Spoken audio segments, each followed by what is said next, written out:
On the historic day of Donald Trump's inauguration, the air in Washington, D.C. was charged with intense energy. The National Mall, awash in red, white, and blue, was packed with thousands of supporters. All eyes, attention, and cameras were focused on Donald Trump, poised to take the oath of office as the 45th President of the United States. The moment had arrived for him to begin fulfilling the ambitious promises he had made throughout his campaign. Yet amidst this historic scene, a quiet figure stood unnoticed in the background.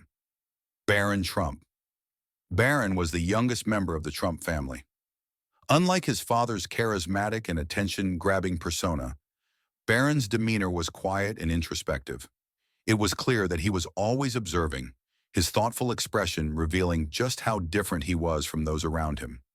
Still, even those who knew him well couldn't grasp the full extent of his inner world. Beneath the shadow of his family's prominence, Barron carried a profound sense of justice. That day, as Donald Trump ascended the podium to the cheers of the crowd, Barron stood quietly in a corner of the stage.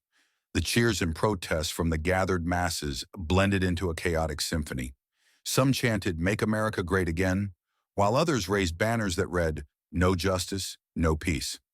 The division within the country was palpable, a stark representation of the times. As Donald Trump began his speech, the crowd listened intently. His powerful voice echoed across the expanse of the National Mall. But just as the audience was settling into his words, a commotion in the front rows drew attention away from the stage. A group of young activists, holding banners, had gathered near the front of the crowd. They shouted slogans, their voices growing louder. Among them, one young man moved aggressively toward an older gentleman wearing a faded MAGA hat. The man's hands trembled, not from fear, but from the weight of his years.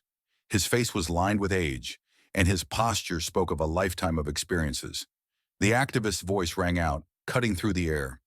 "Your America's in the past," the young man shouted. "Your values mean nothing in today's world." The elderly man's face crumpled, his eyes welling up with tears. The other veterans standing near him remained silent, their expressions a mix of sadness and quiet endurance. The atmosphere in the crowd shifted from excitement to unease. Some people recorded the confrontation on their phones, while others stood frozen, unsure of what to do. Watching the scene unfold, Barron Trump's expression changed. Until that moment, he had always stayed silent, preferring to remain on the sidelines. But this scene awakened something deep within him. The loneliness and humiliation of the elderly man struck a chord in Barron, sparking a quiet rage. Before anyone could anticipate his next move, Barron took action. Without waiting for his father to finish his speech, he stepped forward. His tall, imposing figure moved through the crowd with purpose. The people around him turned to watch, their faces a mix of confusion and curiosity. When he reached the stage, even Donald Trump paused, his speech abruptly interrupted by his son's unexpected movement. Barron stepped up to the microphone, his face calm but determined. The crowd held its breath, the silence thick and expectant. "I wasn't planning to speak today," he began, his voice steady and resonant, carrying a maturity far beyond his 17 years. "But what I just witnessed doesn't belong in the America we're here to celebrate. It cannot be the America I believe in." The crowd was stunned into silence. Known for his quiet demeanor, Barron Trump was now speaking with clarity and conviction. Many had never imagined he possessed such a commanding presence. He pointed to the elderly veteran and continued, "To some, this man's hat might represent a campaign slogan. But to me, it symbolizes a legacy of sacrifice. This man fought for this country. He risked his life so that we could stand here today and speak freely. And yet you mock him, you dismiss his values. But let me tell you something. Without those values, this country would not exist as it does today." The atmosphere in the crowd began to shift. Barron's powerful words felt like a manifesto, and the audience listened in rapt attention. Barron's gaze then turned to the young activist who had instigated the confrontation. His voice softened but retained its strength. "You came here to make your voice heard, and that's your right. But don't let your voice be one of anger and division. Let it be a voice that builds, that unites, and that makes a difference." The young man hesitated, his earlier defiance giving way to reflection. Slowly, almost reluctantly, he lowered his banner. The veteran, still standing silently, extended his hand toward the young activist. After a moment's pause, the young man shook it, a gesture that spoke louder than any words. The crowd erupted into applause, the cheers resonating across the National Mall. In that moment, something profound had shifted, not just in the crowd, but in the collective consciousness of a divided nation. Barron Trump, once a quiet observer, had stepped into the spotlight and delivered a message that transcended politics and ideology. It was a moment no one present would ever forget. As Barron Trump stood before the sea of people, the silence in the National Mall was unlike anything anyone had experienced. All eyes were on the youngest member of the Trump family, who had unexpectedly taken center stage. His tall frame, calm demeanor, and piercing gaze commanded attention in a way no one could have anticipated. Even Donald Trump himself paused, visibly taken aback by his son's bold move. Barron took a deep breath, the microphone amplifying the sound of his composure. His voice was steady, clear, and carried the weight of someone far beyond his years. "You mock this man," Barron said, pointing toward the elderly veteran whose MAGA hat had become the target of derision. "You call his values outdated, but let me tell you what I see when I look at him." Barron's words sliced through the tension like a knife. The crowd leaned in, eager to catch every word. The activist who had been mocking the veteran shifted uncomfortably, his confidence visibly shaken.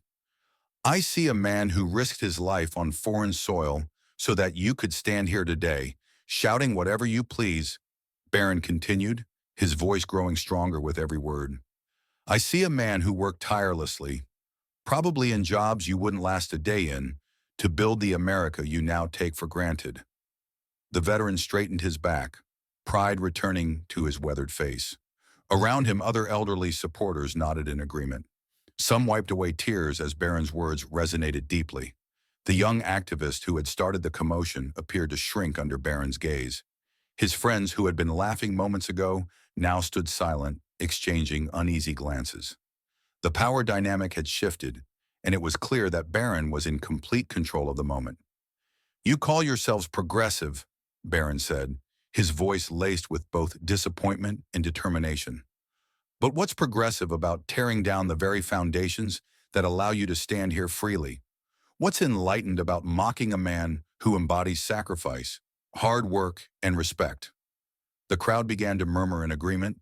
Even those who had come to protest found themselves nodding along, unable to ignore the power of Barron's argument. As he spoke, Barron's voice carried a tone of deep conviction. It wasn't the voice of a politician rehearsing talking points. It was the voice of a young man who had seen enough and was finally ready to speak his truth. His words weren't just a defense of the veteran. They were a call to action for an entire nation. "My father often talks about making America great again," Barron said, glancing at Donald Trump, who watched his son with a mixture of pride and awe. "But greatness isn't just about policies or speeches. It's about the people who live and breathe this country's values every single day. It's about the factory worker who clocks in at sunrise, the farmer who tills the land, and yes, the veteran who gave everything so that we could stand here today." The veteran's hands, which had been trembling moments ago, were now steady. His eyes, once filled with sadness, now shone with gratitude. Around him, others began to cheer, their voices blending into a wave of support that rippled through the crowd. Barron raised a hand, silencing the cheers. "But let me be clear," he said, his tone growing sharper. "This isn't just about honoring the past. It's about building a future that respects those who came before us. And that starts with understanding what makes America, America." The crowd was transfixed. Barron's words were more than a speech. They were a rallying cry. He wasn't just defending a veteran. He was redefining what it meant to be American. "You think tradition is outdated?" Barron asked, turning his gaze back to the young activist. "You think patriotism is a relic of the past? Let me tell you something. The values you mock are the very reason you have the freedom to mock them. And if you can't see that, then maybe it's time you started paying attention." For a moment, the activist seemed ready to respond, but Barron didn't give him the chance. "This isn't about left or right," he said, addressing the entire crowd. "This is about remembering who we are. This is about unity, respect, and the promise of America, a promise that belongs to everyone, regardless of their beliefs." The crowd erupted in applause, but Barron wasn't finished.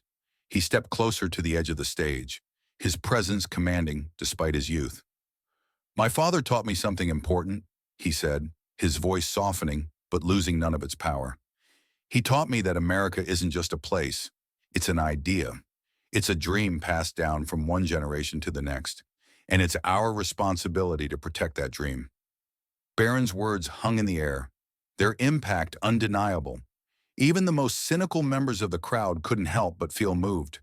This wasn't just a speech, it was a moment that would be remembered for years to come.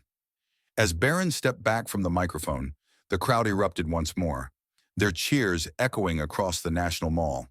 But even as they applauded, it was clear that something profound had just happened.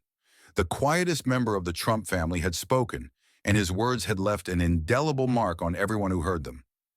As the applause thundered through the National Mall, Barron Trump stepped back slightly from the microphone, his chest rising and falling as he caught his breath.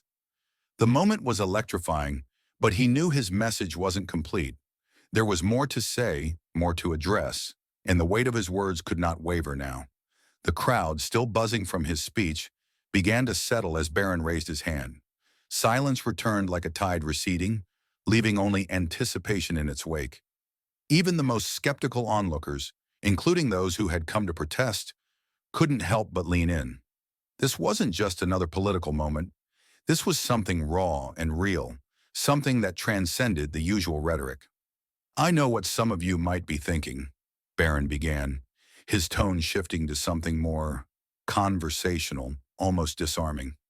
"You're wondering why I'm the one up here? I'm just a teenager, right? What could I possibly know about the struggles, the sacrifices, the history that built this nation?"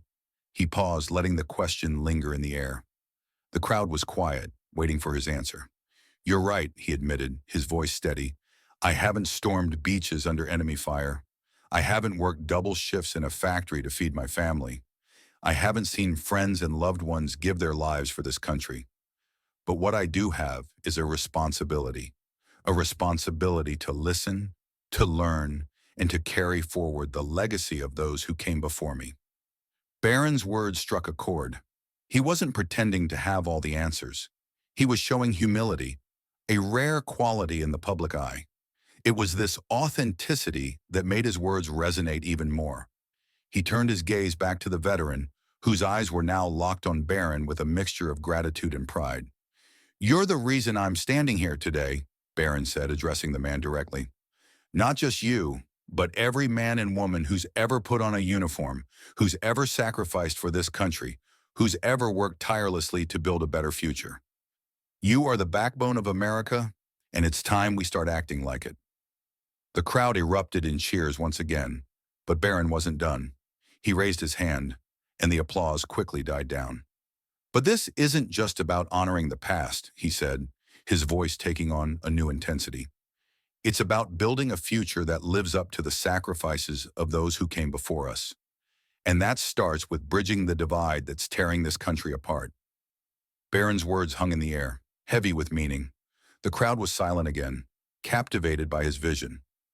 "We live in a time where division is the norm," Barron continued, "where people are more interested in proving each other wrong than finding common ground, where our differences are used to tear us apart instead of bringing us together.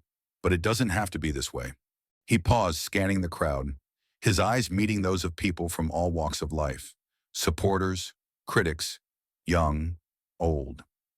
"What if we chose a different path?" he asked, his voice filled with hope.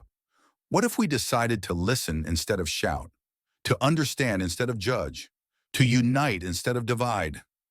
The crowd began to murmur in agreement, his message cutting through the noise of partisanship. Even those who had come to protest found themselves nodding, unable to deny the power of his words. Barron's gaze shifted back to the young activist who had sparked the confrontation. The boy's face was no longer twisted with mockery. Instead, he looked thoughtful, almost remorseful. Barron's tone softened as he addressed him directly. "You came here today to make a statement," Barron said, "to stand up for what you believe in. And I respect that. I do. But what if, instead of tearing others down, we work together to build something better? What if we focused on what unites us instead of what divides us?" The young activist shifted uncomfortably but didn't look away. It was clear that Barron's words were reaching him, breaking through the walls of anger and frustration. "This isn't about old versus young," Barron said, turning back to the crowd. "It's not about left versus right. It's about remembering that we're all part of the same story, the story of America, and it's a story worth fighting for." The crowd erupted in applause once more, the energy palpable. But Barron wasn't finished. He stepped closer to the edge of the stage, his presence commanding despite his youth. "My father taught me something important," he said, his voice steady. "He said that America isn't just a place, it's an idea, a promise. And that promise belongs to every single one of us, no matter where we come from, what we believe, or who we vote for." The crowd was transfixed, hanging on his every word. This wasn't just a speech, it was a vision, a call to action that transcended politics.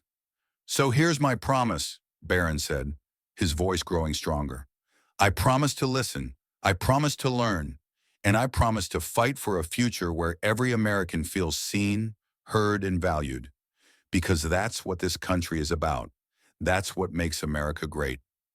The cheers were deafening now, a wave of emotion that swept across the National Mall. But Barron raised his hand once more, signaling for silence. "And to the young people watching this," he said, his voice filled with urgency, "we are the future. We have the power to shape what comes next. So let's make it a future worth fighting for, a future we can all be proud of." The crowd erupted one final time, their cheers echoing across the city.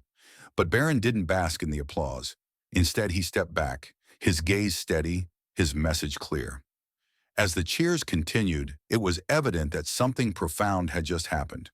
Barron Trump, the quietest member of his family, had stepped into the spotlight and delivered a message that would resonate for years to come. As the final echoes of the crowd's cheers faded into the crisp January air, Barron Trump stepped back from the podium, his eyes scanning the sea of faces before him. The National Mall, filled with people of all ages and backgrounds, had been transformed. What had started as a day of celebration for his father's inauguration had become something much bigger, a defining moment for the country. Behind him, Donald Trump stood with his hands clasped, his face an unreadable mask of pride and astonishment. Melania Trump, usually reserved, wiped a tear from her cheek. For once, even the political analysts and media personalities lining the press area seemed at a loss for words. But Barron wasn't finished yet. He leaned toward the microphone one last time, his voice steady and resolute. "We've spent so much time fighting each other," he said, his words carrying the weight of someone far older than his 17 years. "But this is our chance to change that. This is our chance to remember who we are. Not as Democrats or Republicans, liberals or conservatives, but as Americans." A murmur of agreement rippled through the crowd. Even those who had come to oppose his father found themselves nodding, caught up in the gravity of the moment. Barron turned his gaze back to the young activist who had sparked the confrontation. The boy stood frozen, his earlier defiance replaced by a mixture of shame and reflection. Barron's expression softened as he addressed him directly. "You came here today to make your voice heard," Barron said, "and that's your right. It's a right people like that veteran over there fought to protect. But don't let your voice be one of anger and division. Let it be a voice that builds, that unites, that makes a difference." The young man hesitated, his friends looking equally uncertain. Then, almost hesitantly, he began to applaud. It was slow at first, but it grew louder, and soon his friends joined in. The veteran, who had remained silent throughout the speech, stepped forward. With a trembling hand, he reached out to the young activist. The two shook hands and the crowd erupted in cheers once more. It was a moment that no one could have predicted, a symbol of the unity Barron had spoken about, unfolding before their eyes. As Barron stepped away from the microphone, the world seemed to exhale all at once. The tension that had gripped the crowd dissolved into an almost tangible sense of hope. Donald Trump placed a hand on his son's shoulder, his expression one of uncharacteristic humility. "You did good, kid," he said quietly, his voice thick with emotion. Barron nodded, his face calm but his heart pounding. He had spoken his truth, and now it was up to the people to decide what to do with it. Within hours, video clips of Barron's speech flooded social media.